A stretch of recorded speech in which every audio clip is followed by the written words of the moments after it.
로마서 9장 1절과 2절 시작. 내가 그리스도 안에서 참 말을 하고 거짓말을 아니하노라. 나에게 큰 근심이 있는 것과 마음에 그치지 않는 고통이 있는 것을 내 양심이 성령 안에서 나와 더불어 증언하노니. 아멘. 그렇습니다. 지금 우리가 로마서 1장에서 8장까지를 배웠어요. 로마서는 1장에서 8장까지를 하나의 단락으로 할 수 있습니다. 하나님의 구원의 은혜에 대해서 로마서 1장부터 8장까지 나옵니다.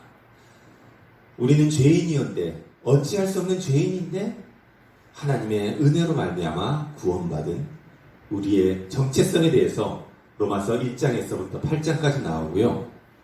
중간에 로마서 9장, 10장, 11장은 조금 다른 내용을 다루고 다시 로마서 12장에서 16장까지, 자, 그렇게 구원을 받았으면 우리가 어떻게 살아가야 하는가, 삶에 대해서 로마서 12장에서 16장까지 나옵니다. 그러니까 로마서는 산봉우리가 두 개예요. 1장에서 8장까지 하나님의 구원함의 역사, 그리고 12장에서 16장까지 구원받은 우리들이 어떻게 살아가야 하는가. 자, 근데 1장에서 8장 그리고 10장에서 16장 사이에 이 골짜기가 있어요. 산을 넘어가려면 골짜기를 내려가야 되죠. 그 골짜기에 해당하는 부분이 로마서 9장에서 11장입니다. 9장에서 11장은 오늘부터 이제 3주간 9장은 과거에 대해서, 예수 믿는 자의 과거에 대해서 얘기를 해주고, 로마서 10장은 예수 믿는 자의 현재의 상태에 대해 얘기해주고, 로마서 11장은 예수 믿는 자가 미래에 어떻게 해야 될지에 대해서 과거, 현재, 미래로 9장, 10장, 11장이 잘 짜여져 있습니다. 그러니 사도 바울이 당대 대단한 신학자였던 것이죠. 어릴 때 가말리알 문화생으로서 학식과 모든 것이 충만한 사도 바울이었기 때문에 로마서라는 복음의 정수를 쓸 수 있었고, 그리고 복음서를 많이 쓸 수 있었던 그 밑바탕이 된 것입니다. 오늘 로마서 9장 골짜기의 첫 번째 장입니다. 지금 9장에서 11장은요, 예수 그리스도의 꾸지람이 있습니다. 유대인에 대한 꾸지람. 너희가 복음을 받은 자, 복음을 맡은 자라고 하면서도 어찌하여 그렇게 살아가느냐에 대한 꾸지람이 많이 나오고 있는 거예요. 왜냐하면 지금 사도 바울이 로마서를 쓰는 것은 구약 시대입니까? 신약 시대입니까? 신약 시대를 살아가는 사람들에게 쓰고 있잖아요. 근데 유대인들은 신약 시대를 살아가면서도 여전히 구약적인 율법에 얽매여 있기 때문에 예수 그리스도가 오셨다는 것을 받아들이지는 못하는 거예요. 그래서 신약을 살아가는 너희 유대인들이 어찌하여 구약 시대의 생각에 사로잡히느냐. 그것이 로마서 9장에서 과거에 대한, 유대인들의 과거에 대한 꾸지람의 이야기입니다. 제가 미국에 갔을 때 2002년도였는데요. 그런데 깜짝 놀랐어요. 미국에는 2002년, 2003년, 2010년이 중요한 게 아니라 자기가 미국에 언제 왔느냐가 중요합니다. 그래서 1960년도에 미국에 온 사람들은 1960년도의 가치관으로 2002년까지도 살고 있더라고요. 1970년도에 미국을 간 사람은 1970년도의 가치관으로 2002년도에도 살고 있어요. 그걸 보고, 그래, 유대인들이 신약시대에 살고 있지만 여전히 구약에 갇혀 있는 것을 볼 수가 있는 것이죠. 그래서 이방인들은 예수 그리스도의 복음을 받아들이고 구원을 받고 기쁨 가운데 살아갔는데 유대인들은 여전히 복음을 받아들이지 않았던 것이지요. 1절, 2절 다시 한번 읽으면서 사도 바울의 가슴 아픈 고통이 어디 있는지를 보겠습니다. 시작. 내가 그리스도 안에서 참 말을 하고 거짓말을 아니하노라. 나에게 큰 근심이 있는 것과 마음에 그치지 않는 고통이 있는 것을 내 양심이 성령 안에서 나와 더불어 증언하노니. 아멘. 사도 바울은 로마서 1장에서 8장까지 죄인된 우리가 의인으로 거듭났다는 기쁨의 복음을 전하면서도 마음 한구석에는 2절에 뭐라고 되어 있다고요? 마음에 그치지 않는 고통이 있다 그랬습니다. 왜 그런가? 그것이 무엇 때문에 사도 바울은 고통을 하는가? 그것이 바로 3절에 나와 있습니다. 3절 읽어볼까요? 시작.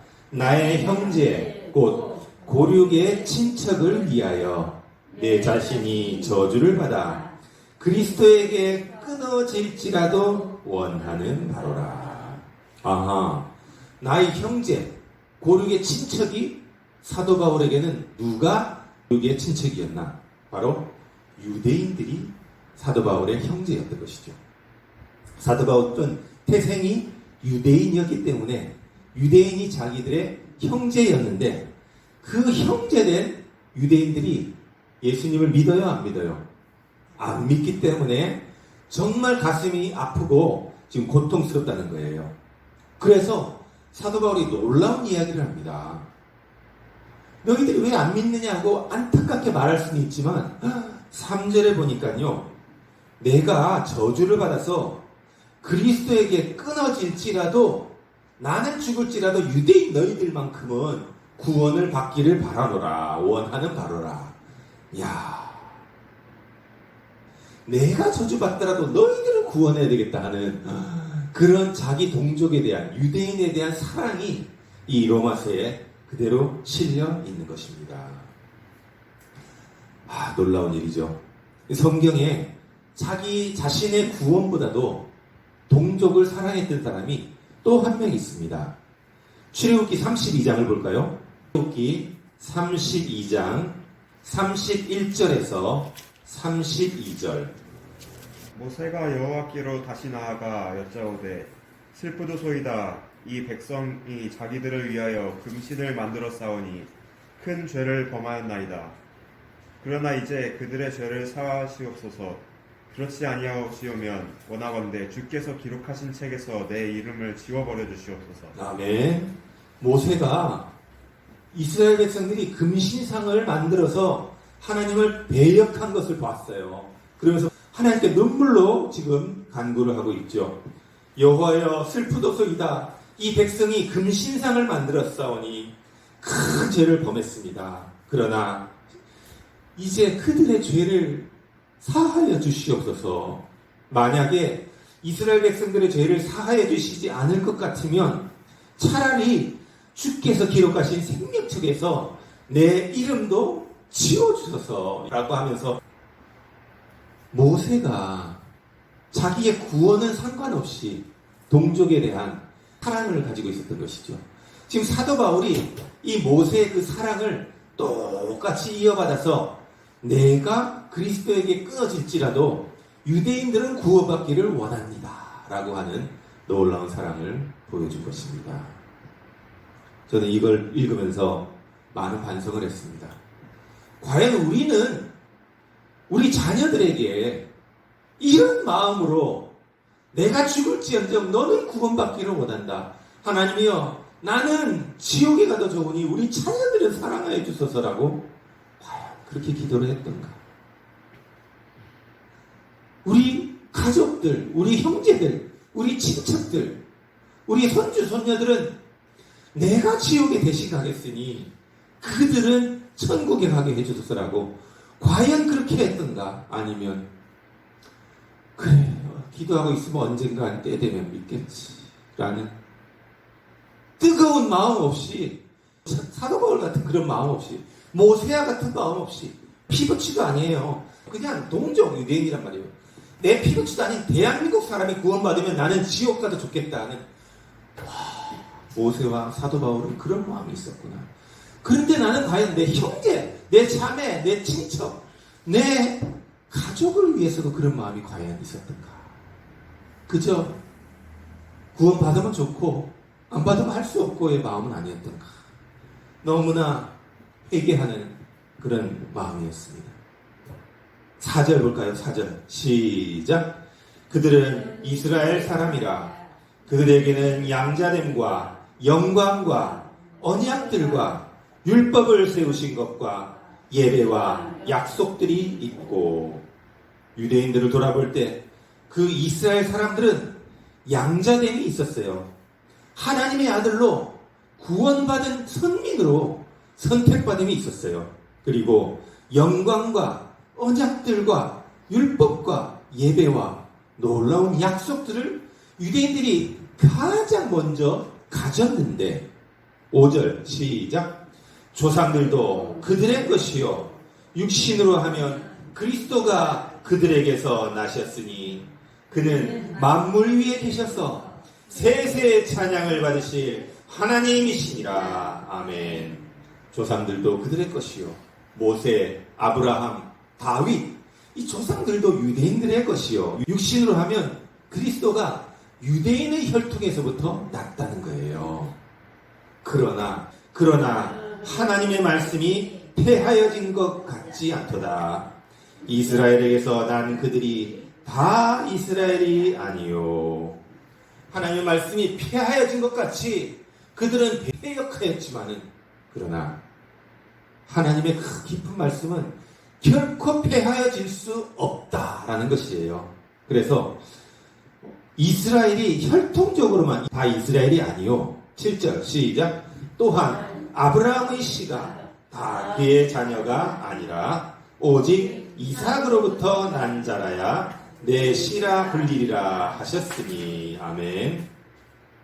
유대인들은 아브라함의 자손이니까 다 구원받는 줄 알았어요. 그런데 그렇지 않다는 거죠. 아브라함의 씨가 다 구원받는 것이 아니요, 이스마엘의 씨가 아닌 누구의 씨? 이삭의 씨라야. 이스마엘이 유대인이잖아요. 유대인이라고 다 구원을 받는 것이 아니라는 것이죠. 그래서 율법이 마치 폐역한 자들로 인해 폐하여진 것 같지만, 그러나 그 가운데도 구원하실 자는 구원하시기 때문에 폐하여진 것이 아니라. 8절 시작. 곧 육신의 자녀가 하나님의 자녀가 아니요 오직 약속의 자녀가 씨로 여기심을 받느니라. 이스라엘이라고 다 하나님의 자녀가 아니다. 그리스도에 대한 약속의 말씀을 듣는 자들이 약속의 자녀들이다. 9절 그 약속이 뭐냐? 시작.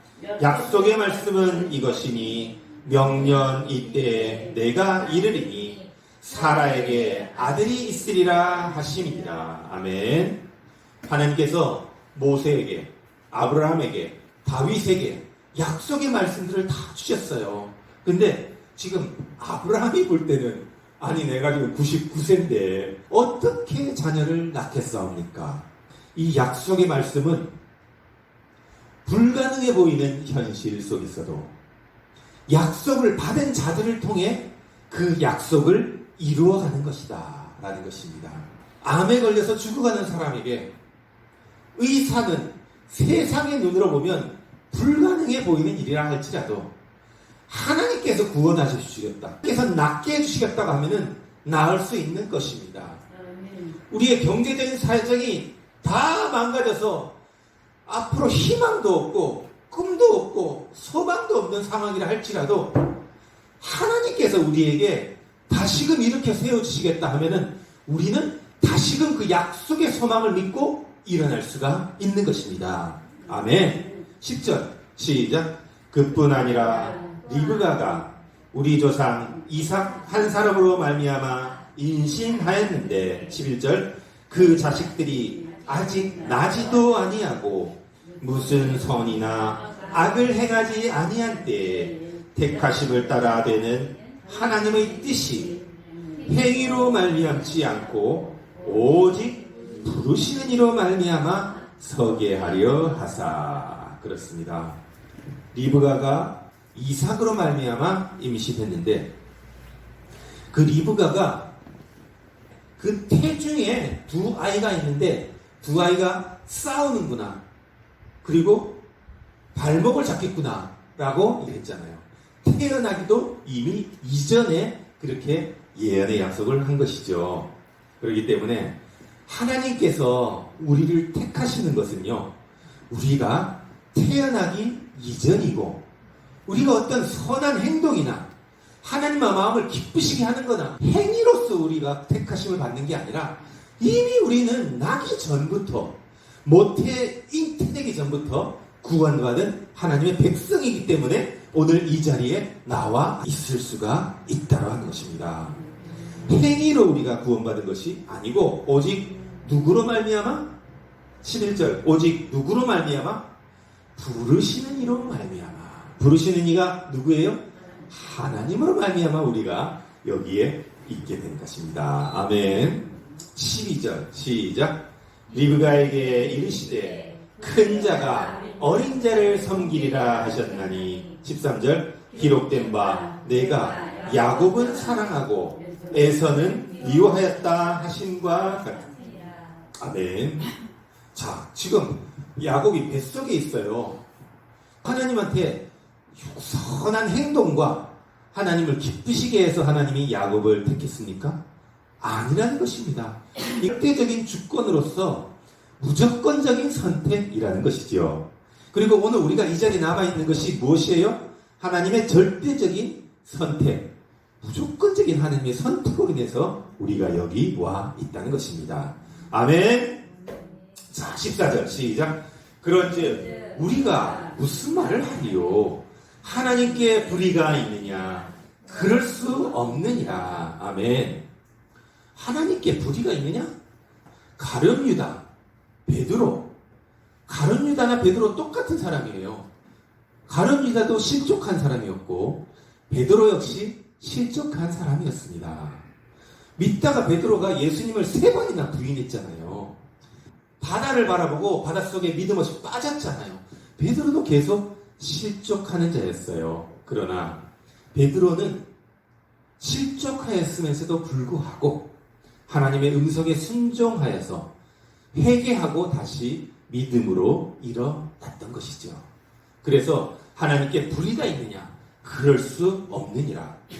가룟 유다도 예수님께서 여러 번 회개할 기회를 주시고 알려주시고 손을 넣는 자가 나를 배반할 자다라고 공개적으로도 이야기하시고 그럼에도 불구하고 그 기회를 가룟 유다가 잡았으면은 구원에 이르렀을 것인데 가룟 유다가 잡지 않았기 때문에 멸망으로 간 것이 그럼 그게 하나님이 불의하신 것이냐? 아니라고 하는 것이죠.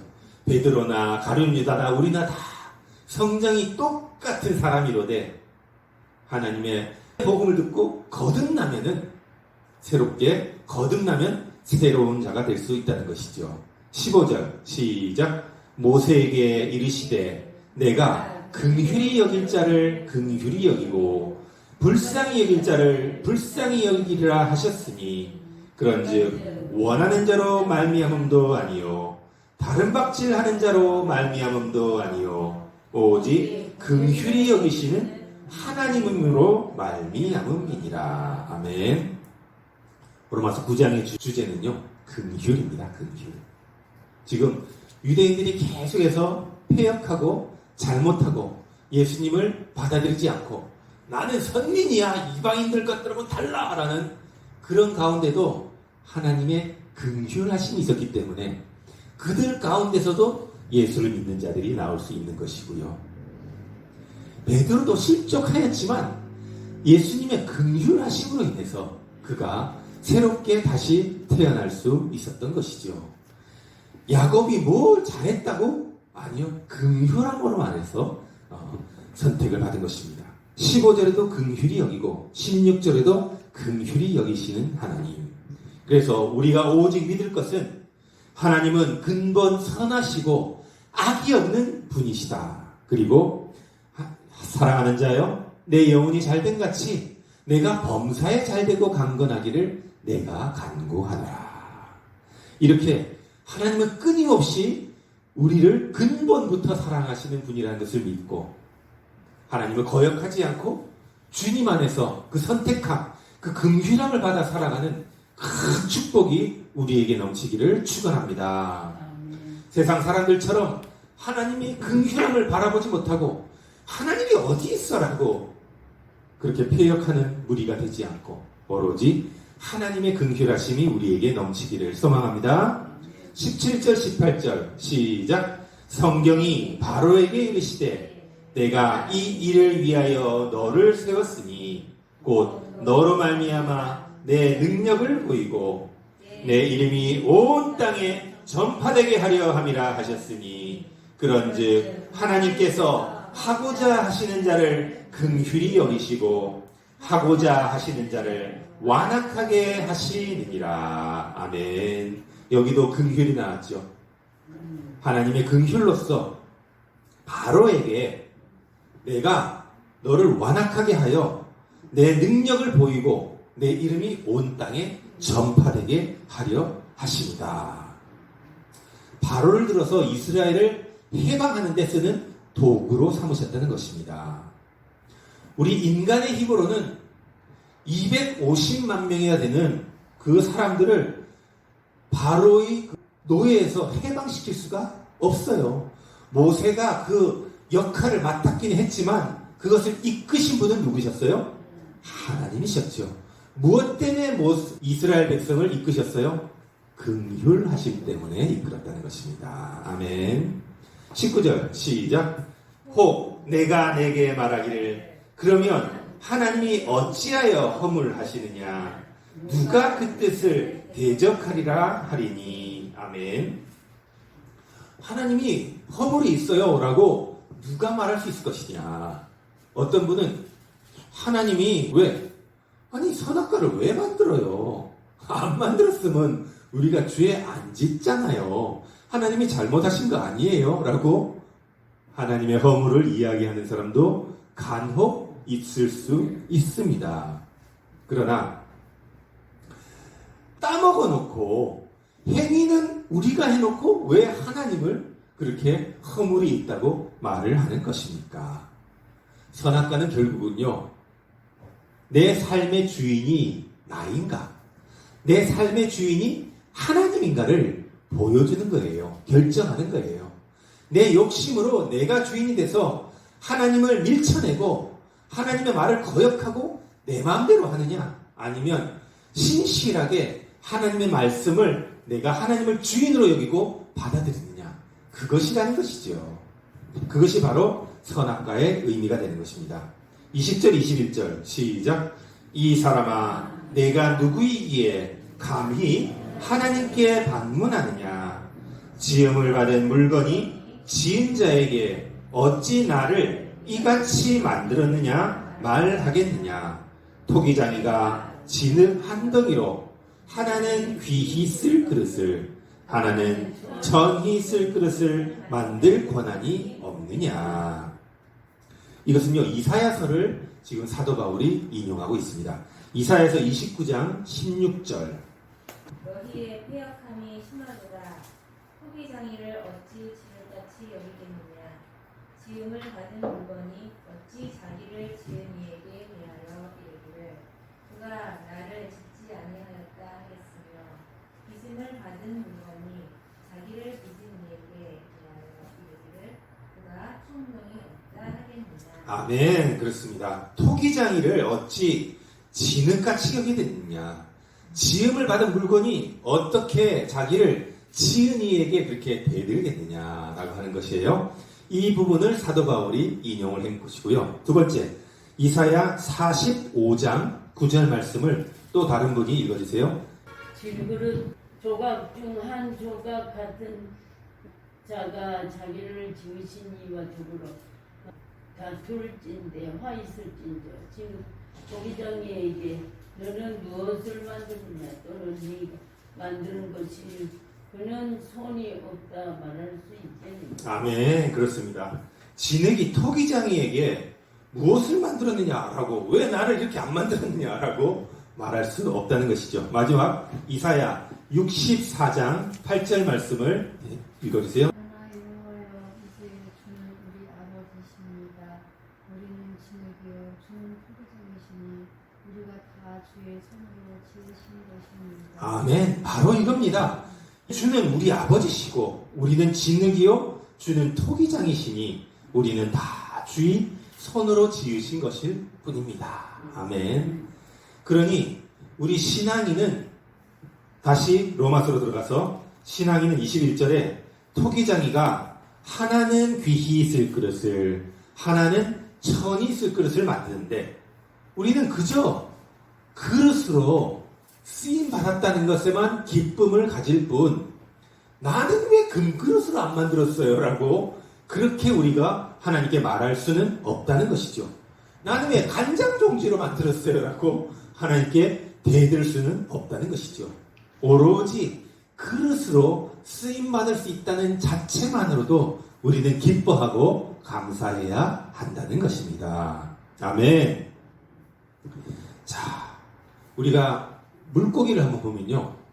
물고기를 볼 때 어항에서 열대어가 막 헤엄치는 걸 보면서 열대어의 그 아름다운 색깔을 보면서 와, 참 예쁘다, 참 아름답다 하고 우리가 감탄하죠. 근데 이런 사람이 있을까요? 아, 하나님 왜 나는 열대어처럼 이렇게 아름다운 색깔로 안 지어졌어요? 이런 사람 아무도 없습니다. 그렇죠? 바다의 고래를 보면서 와, 고래 대단하다, 크다 라고 하지. 하나님 왜 나는 고래처럼 물속에서도 살 수 있게 안 만들어졌습니까? 라고 말할 사람 아무도 없다는 것이에요. 그렇죠? 그렇기 때문에 우리는 열대어에 대해서 열등감을 가집니까? 안 가집니까? 안 가져요. 고래에 대해서 열등감을 가집니까? 안 가집니까? 안 가져요. 그건 하나님의 주권이에요. 그러니 하나님이 누구는 금그릇으로 만들고 누구는 간장 종지로 든지 간에 우리는 열등감을 가질 필요가 아무것도 없다는 것입니다. 아멘. 그저 우리를 구원해 주시고 나를 하나님의 자녀 삼아주신 감탄으로만 우리는 살아가고 천국에서 영원히 하나님과 같이 살아가면 되는 것이지 금그릇이 아니고 은그릇이 아니고 뭐라고 열등감을 가질 필요가 없다라는 것입니다. 아멘. 22절 시작. 만일 하나님이 그의 진노를 보이시고 그의 능력을 알게 하고자 하사 멸하기로 준비된 진노의 그릇을 오래 참으심으로 관용하시고 우리는 정말 우리의 죄악으로 말하면 멸하기로 작정된 진노의 그릇일 뿐밖에 없는데 그렇죠? 그래도 우리를 긍휼히 여기시고 사랑하셔서 이렇게 예수 믿는 반년에 우리를 이끌어 주셨잖아요. 그러니 그걸로 인하여 멸하기로 죄인들이었지만 오래 참으심으로 우리의 모습을 보면 당장이라도 혼을 내셔도 마땅할 텐데 오래 참으시고 관용하시는 하나님. 23절 시작. 또한 영광받기로 예비하신 바 긍휼의 그릇에 대하여 그 영광의 풍성함을 알게 하고자 하셨을지라도 무슨 말을 하리요. 23절에 또다시 긍휼이 나옵니다. 긍휼이 이렇게 로마서 9장에 4번 나오면서 로마서의 주제예요. 우리는 죄인이었는데 하나님의 긍휼로 쓰임받았다. 근데 사실 사도 바울이 얘기하고 있는 건 유대인들에게 이야기하고 있는 것이죠. 너희들 유대인들은 하나님께서 그렇게 선택해주고 너희들을 귀하게 자녀 삼아 주셨는데 그 자녀 삼아 주신 것으로 유대인들은 어떻게 했어요? 이방인들을 바라볼 때 유대인들은 어떻게 했습니까? 선택받은 선민으로 자랑만 하고 이방인들을 멸시하고 그랬잖아요. 근데 그것은 선택받은 자가 할 짓이 아니라는 것이죠. 사도 바울이 지금 그 이야기를 하고 싶은 것입니다. 24절 시작. 이 그릇은 우리니 곧 유대인 중에서뿐 아니라 이방인 중에서도 부르신 자니라. 허허, 이 유대인들아, 유대인만 부르신 게 아니고 이방인도 다 부른 거야. 그러니 너희들이 이 스스로 높아지는 하나님의 선민이라면 감사함으로 겸손해야 될 텐데 오히려 반대로 스스로 높아졌구나라는 것을 이야기하면서 이방인에게도 구원이 있다라는 걸 가르쳐주는 거죠. 그것이 나 사도 바울이 이야기하는 것이 아니라 벌써 구약의 호세아서에도 이미 이방인들이 구원을 받는다고 나와 있다라는 거예요. 25절 시작. 호세아의 글에도 이르기를 내가 내 백성 아닌 자를 내 백성이라 사랑하지 아니한 자를 사랑한 자라 부르리라. 너희는 내 백성이 아니라 한 그곳에서 그들이 살아계신 하나님의 아들이라 일컬음을 받으리라 함과 같으니라. 아멘. 하나님은 처음부터 이스라엘만 구원하시려는 분이 아니셨고 내 백성 아닌 이방인들까지도 벌써 내 백성이라고 부르신 하나님의 음성이 구약 시대에도 이미 있었구나. 그러니 유대인만 막 높아져서 그렇게 살아갈 것이 결코 못 되는구나 라는 것을 사도 바울이 가르쳐주고 있죠. 그래서 로마서가 논문이고 로마서가 복음을 가르쳐주는 책이라고 하는 것입니다. 27절 시작. 또 이사야가 이스라엘에 관하여 외치되 이스라엘 자손들의 수가 비록 바다의 모래 같을지라도 남은 자만 구원을 받으리니 주께서 땅 위에서 그 말씀을 이루고 속히 시행하리라고 하셨느니라. 아멘. 그렇습니다. 이사야서에도 호세아서뿐 아니라 이사야서에도 이스라엘 백성들에게 야 너희들이 비록 바다의 모래 같을지라도 전부 다 구원을 받는 것이 아니고 예수 믿고 복음을 받아들인 남은 자 몇 명만 구원을 받는다. 이 말은 유대인들에게는 엄청난 충격입니다. 아브라함의 자손인데 나는 모세의 자손인데 나는 다윗의 자손인데 무슨 소리야. 당연히 내가 구원받지 라고 생각할 수 있고 그렇게 살아왔고 이방인들에 비하면 나는 정말 선택받는 거야 라고 살아왔는데 지금 전부 다 구원받는 것이 아니고 바다의 모래 같을지라도 결국은 제한된 자들만 선택을 받는다. 누가 제한됐느냐? 예수 그리스도를 믿는 자만 선택받는다. 물론 다 믿으면 다 선택받겠죠. 하지만 유대인들은 율법에 얽매여서 그것을 받아들이지 못하는 자가 너무나 많은 거죠. 자, 그렇듯이 유대인이라고 무조건 구원받는 것이 아니라는 것을 정확하게 알려주고 계신 것이죠. 29절 시작. 또한 이사야가 말한 바 만일 만군의 주께서 우리에게 씨를 남겨두지 아니하셨다면 우리가 소돔과 같이 되고 고모라와 같았으리라 함과 같으니라. 아멘. 만군의 주께서 우리에게 씨를 남겨주셨는데 그 씨가 누구시냐? 예수 그리스도가 우리의 복음의 씨앗이다라는 것이에요. 그래서 그 예수님을 믿는 믿음의 씨가 우리에게 없으면 무엇과 무엇처럼 된다고요? 소돔과 같이 되고 고모라처럼 멸망할 자가 된다. 이스라엘인이라 할지라도 유대인이라 할지라도 소돔과 고모라처럼 될 수 있다. 왜? 약속의 씨를 받아들이지 않으면 예수 그리스도를 받아들이지 않으면 30절 그런즉 우리가 무슨 말을 하리요? 의를 따르지 아니한 이방인들이 의를 얻었으니 곧 믿음에서 난 의요. 아멘. 그렇습니다. 이방인들은 의를 얻었다. 31절 시작. 의의 법을 따라간 이스라엘은 율법에 이르지 못하였으니 어찌 그러하냐? 이는 그들이 믿음을 의지하지 않고 행위를 의지함이라. 부딪힐 돌에 부딪혔느니라. 아멘.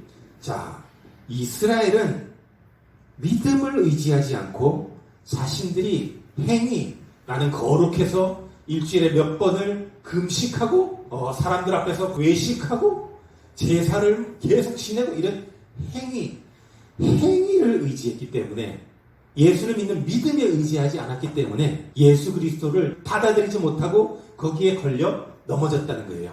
예수님이 우리의 구세주라는 것, 하나님의 아들이라시는 것을 믿지 못하고 넘어졌다는 것입니다. 33절 시작. 기록된 바 보라 내가 걸림돌과 거치는 바위를 시온에 두노니. 자, 여기서 시온은 예루살렘을 이야기하고 그리고 이스라엘을 얘기하는 거예요. 걸림돌과 거치는 바위다. 그래서 무엇이냐? 예수 그리스도가 율법에 얽매여 있는 자에게는 그 예수 그리스도의 긍휼함을 받아들이지 못하는 걸림돌이 되어버렸구나. 율법을 내려놓고 예수 그리스도를 받아들이면 그리스도가 우리의 주춧돌이 되는 거예요. 우리의 반석이 되는 것인데 반석과 주춧돌을 삼지 못했다라는 것입니다. 그래서 그를 믿는 자는 부끄러움을 당하지 아니하리라 함과 같으니라. 아멘. 지금 시온에 든다고 그랬어요.